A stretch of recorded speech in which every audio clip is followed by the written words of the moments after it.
Hello, friends. New topic today, and so of course, it is direct a question whether India may be called a subcontinent and how. Explain. This is the question.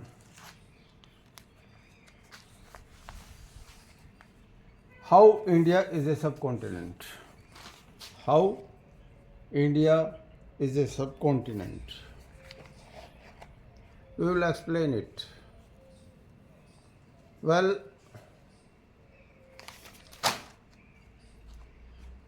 at the outset, I may tell what is a subcontinent. शुरू में ही मैं बता देता हूँ कि उपमहाद्वीप क्या होता है और क्या भारत वो सब कंडीशंस फुलफिल करता है जो उपमहाद्वीप के लिए आवश्यक होती हैं। उपमहाद्वीप जैसे सब लगा दिया, किसी भी चीज़ का मतलब पूरा महाद्वीप नहीं लेकिन छोटा महाद्वीप, पूरा नहीं थोड़ा छोटा। आप देखिए समझिए, दुनिया के 7 महाद्वीप हैं, उनको देख लीजिए। पहले एशिया और यूरोप। एशिया दुनिया का सबसे बड़ा महाद्वीप है, दिस इज एशिया। और यूरोप और एशिया को अगर मिला दिया जाए तो इसको यूरेशिया कहते हैं। अफ्रीका जिसको डार्क कॉन्टिनेंट कहते थे। नॉर्थ अमेरिका इसको न्यू वर्ल्ड बोल देते हैं। साउथ अमेरिका, एंटार्क्टिका, ऑस्ट्रेलिया और अगर न्यूजीलैंड वगैरह साथ के टापू मिला देते हैं तो इसको ओशिनिया भी बोलते हैं। यहाँ सीधा क्वेश्चन यह है, भारत को सब कॉन्टिनेंट कैसे कहा जा सकता है? भारत को subcontinent, how you call India a subcontinent, whether India is a subcontinent? The term subcontinent describes a long large landmass that is subdivision of a continent।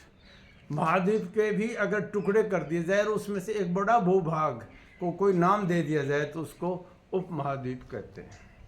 महाद्वीप की अलग से एक बड़े भूभाग का। अब थोड़ा सा ओरिजिन ऑफ द अर्थ के ऊपर शुरू में ले जाएंगे। दुनिया इकट्ठी थी पहले,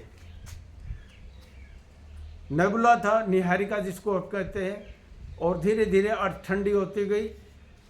दो हिस्से मानते हैं, दो बड़ी प्लेट्स, एक जिसको हम गोंडवाना लैंड कहते हैं और एक अंगारा लैंड। नीचे गोंडवाना लैंड जिसके ये हिस्से हैं और अंगारा लैंड जिस ऊपर है। बीच में टेथिस सागर था, उसका भी यहाँ जिक्र आएगा। हमारा हिमालय है, टेथिस सागर है।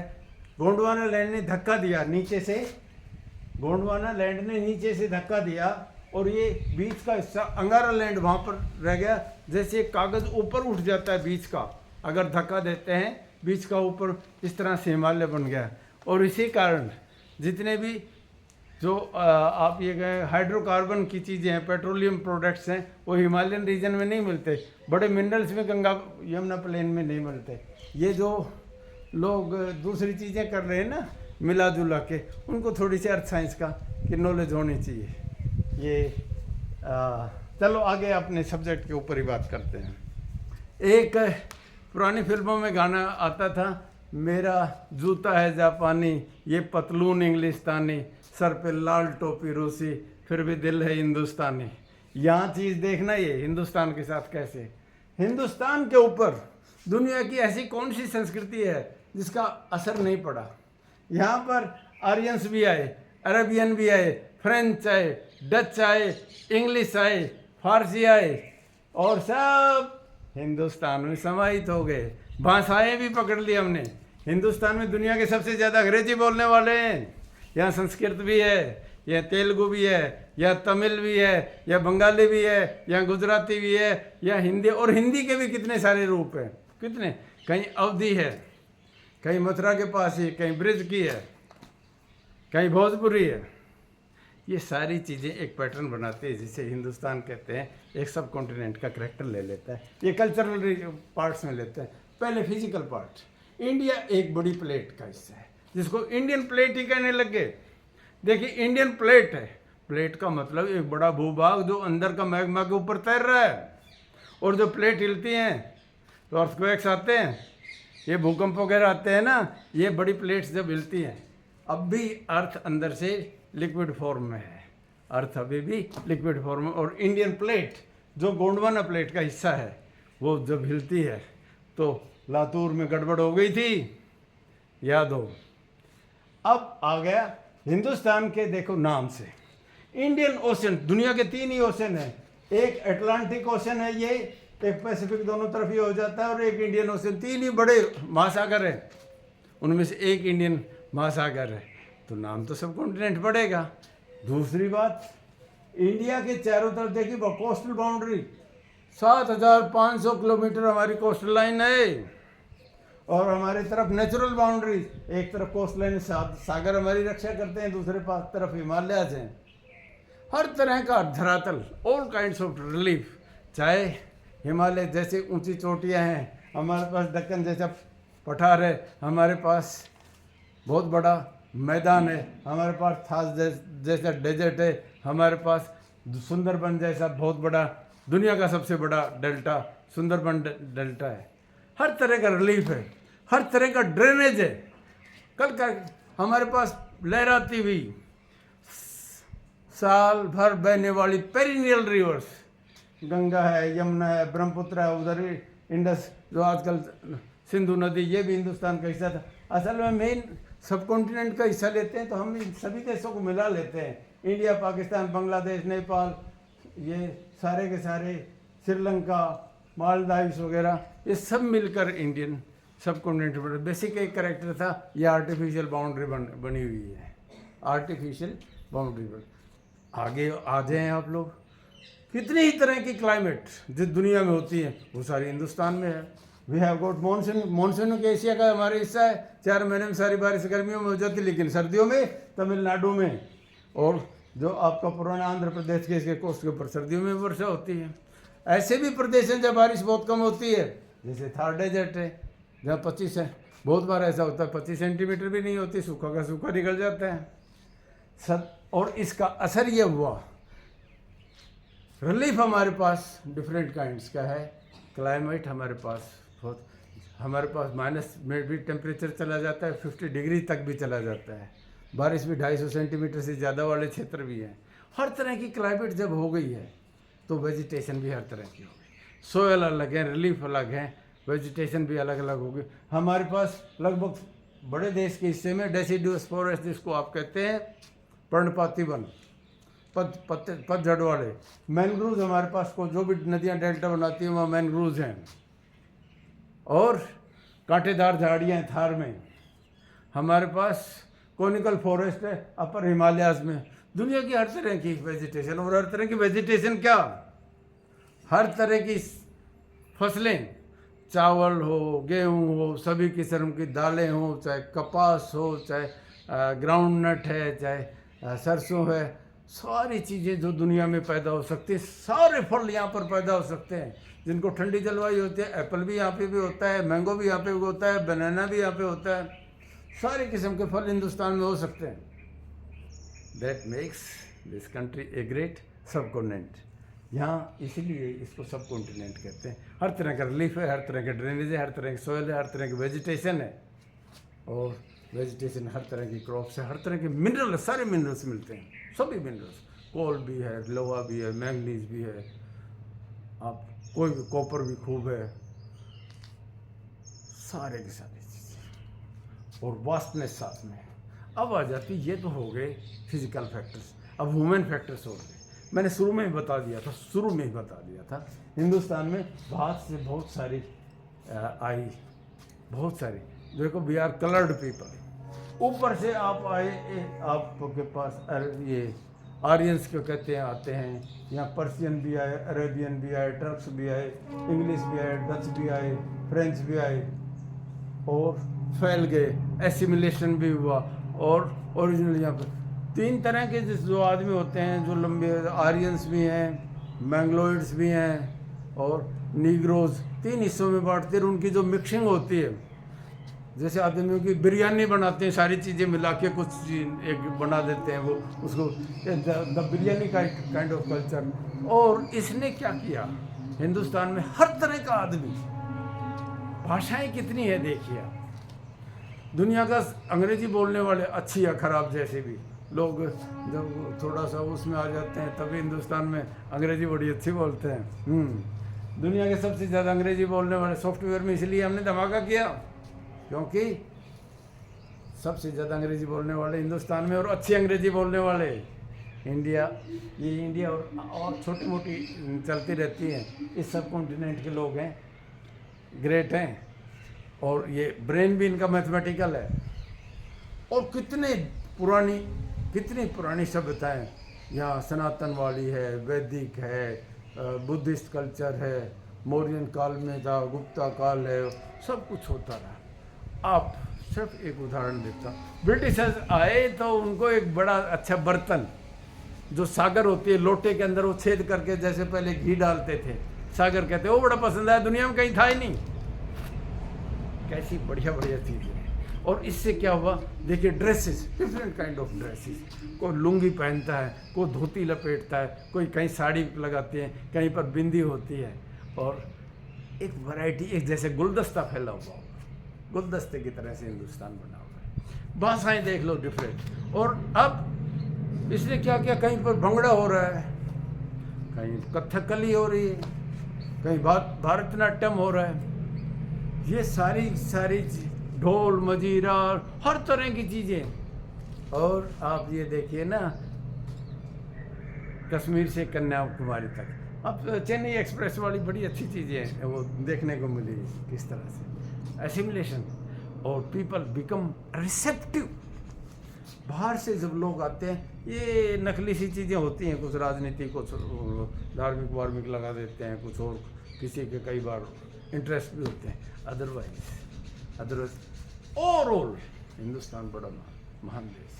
देखिए दुनिया में कहीं पर भी नहीं मिलेगा, अगर कोई ट्रेन में आपको कोई खाना ले जाता है और खाने लगता है, हिंदुस्तान का आदमी सामने वाले से जरूर पूछता है, भाई रोटी खा ले, खाने की पूछता है। पानी पीता है तो दूसरे को पहले देता है कि पानी पी लो। ये कल्चर कितनी महान कल्चर है, या छोटी बातें नहीं होती हैं। मेहमान जो हमारा होता है हमें जान से प्यारा होता है, मेहमान जो हमारा होता है हमें जान से प्यारा होता है। इतने बढ़िया कल्चर हमने सब कुछ सीखा हमने, ना सीखी होशियारी। सच है दुनिया वालों, हम हैं अनाड़ी। हमने क्या किया, गलतियां कर दी, और इसी वजह से, इन गलतियों की वजह से कुछ कई बार नुकसान हुए। कुछ लोग आए हमारे साथ शामिल हो गए। अब ये देखिए कहाँ से लश्कर आता था, अरेबियन, पंजाबी, फारसी, वारसी सब कुछ मिलके, और अवध में पहुंचकर उर्दू बन गई। उर्दू इस हिंदुस्तानी हिंदी जैसा स्क्रिप्ट का ही तो फर्क है। ये जो कहते हैं ना सेकुलरिज्म, ये सेकुलरिज्म सिर्फ धर्म का नहीं होता। सेकुलरिज्म का मतलब अगर दूसरे की भाषा का एक्सेप्ट करते हो तो भी आप सेकुलर हो, दूसरे के खाने को पसंद करते हो तो भी आप सेकुलर हो, दूसरे की आदतों को अगर ले सकते हो, अच्छी आदतों को, तो भी आप सेकुलर हो। दूसरे को देखकर अगर आप मुस्कुराते हो तो आप सेकुलर हो। सेकुलर की बहुत बड़ी टर्म है। और इवन सेकुलर में तो यहाँ तक ही है, अब इंटरडिसिप्लिनरी आ गए। मैं ज्योग्राफी का होता, कभी इकोनॉमिक्स की बात, कभी फेडरलिज्म की बात हो जाए, कभी इंटरनेशनल रिलेशन की, कभी लैंग्वेज की, कभी प्रेस की, ये बातें कभी, that makes interdisciplinary, inter religion, inter region, intra, ये इंट्रा का मतलब इंटरेक्शन जहाँ होता है, वही सेकुलरिज्म है, वही सेकुलरिज्म है।